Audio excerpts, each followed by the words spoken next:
mengingatkan Bapak Presiden Jokowi atas tantangannya, sebutkan apa yang saya korupsi.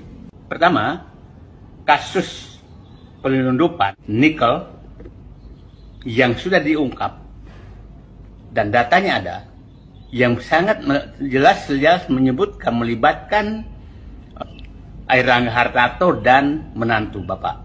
Itu sudah diungkap oleh Faisal Basri yang almarhum, dan beberapa menteri juga mengungkap, dan itu tertutup sedemikian rupa, tidak selesai sekarang.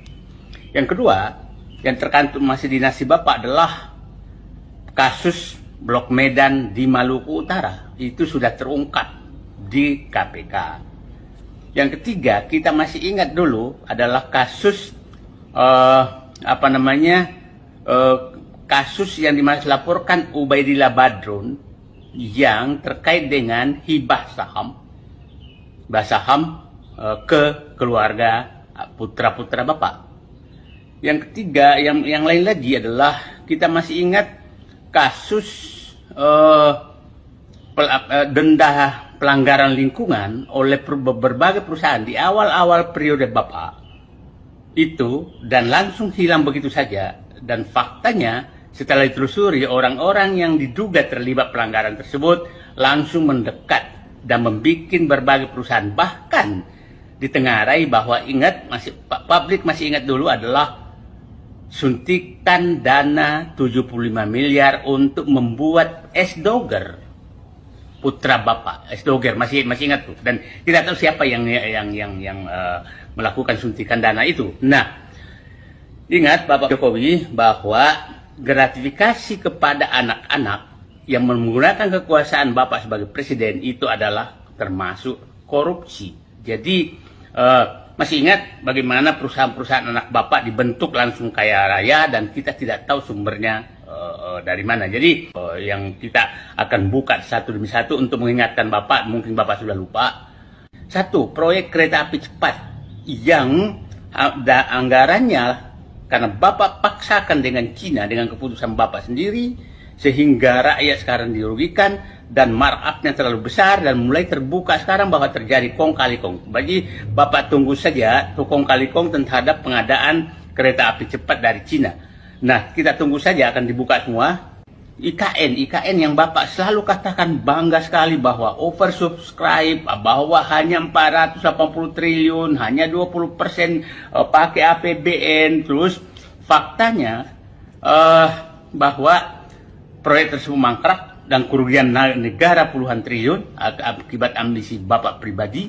Kemudian menurut dulu kepala otorita yang di otorita IKN yang Bambang Susantono, bahwa sebenarnya bukan 480 triliun, tapi butuh anggaran sekitar 3.000 triliun untuk menyelesaikan IKN.